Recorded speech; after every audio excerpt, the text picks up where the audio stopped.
నిజామాబాద్ లో బౌద్ధులు ధర్నా చౌక్ వద్ద ధర్నాకు దిగారు.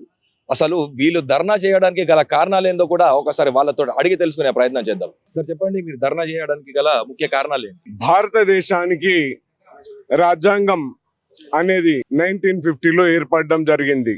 1950కి ముందు బ్రిటిష్ వాళ్ళు తయారు చేసినటువంటి 1949 BT యాక్ట్ ద్వారా బౌద్ధులకు, బౌద్ధ భిక్షులకు అన్యాయం జరుగుతుంది. అది ఏ విధంగా అంటే, ఈ బ్రిటిష్ వాడు తీసుకొచ్చిన 1949 BT యాక్ట్ ని ఇప్పటికి కూడా భారతదేశ ప్రభుత్వాలు దాన్ని కొనసాగిస్తూ బౌద్ధులకు అన్యాయం చేస్తున్నాయి. ఏదైతే బుద్ధిస్ట్ సొసైటీ వారు గత 6 నెలల క్రితం ధర్నా కార్యక్రమం చేశారు ఇదే నిజామాబాద్ లోని ధర్నా చౌక్ లో. అప్పుడు కూడా భీమ్ ఆర్మీ తరఫున మేము మద్దతు ఇవ్వడం జరిగింది. ఈ రోజు కూడా మేము మద్దతు ఇస్తున్నాం. నా పేరు TN రమేష్ రావణ్. నేను Nizamabad Bhim Army district incharge.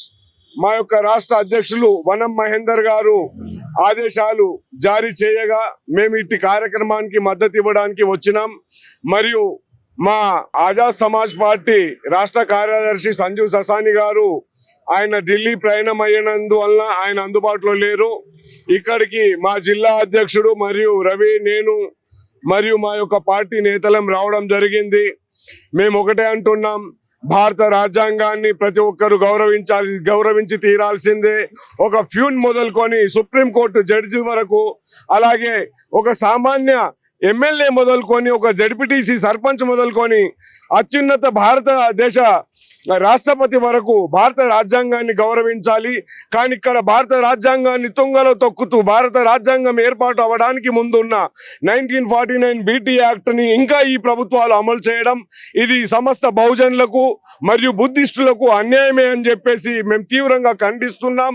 ఒకవేళ ప్రభుత్వం వెనక్కి తగ్గి 1949 యొక్క ఈ యాక్ట్ ని తొలగించి బీహార్లోని పవిత్ర బౌద్ధ క్షేత్రాన్ని బౌద్ధులకు అప్పగించినట్లయితే దేశవ్యాప్త ఆందోళనలు కొనసాగుతాయని చెప్పేసి తెలియజేస్తున్నాం.